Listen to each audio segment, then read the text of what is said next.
Just quickly on the whole issue of this Ukraine announcement yesterday, Australia's military support, $110 million. It's been widely criticised today, not just the opposition, a lot of defence experts. Your colleague at the Australian, Greg Sheridan, this afternoon eviscerated the Prime Minister on this package of support. What's happening here, Paul?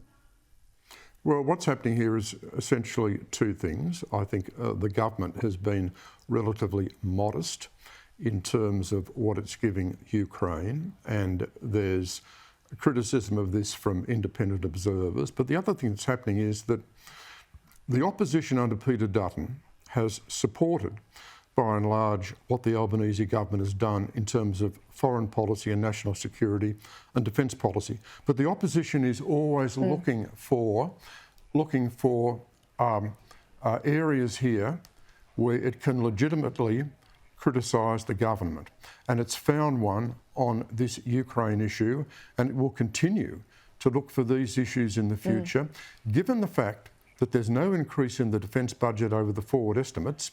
There are going to be a lot of issues about AUKUS here, about how AUKUS is being prosecuted, about whether the Labor government has actually been able to mobilise the extent of support needed across the nation and across the government for AUKUS.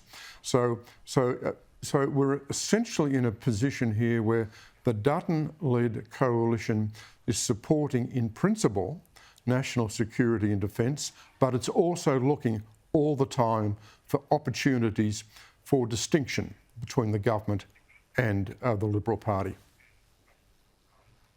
I think we've learnt in the past not to give Labor a blank cheque on national security. Paul Kelly, thank you.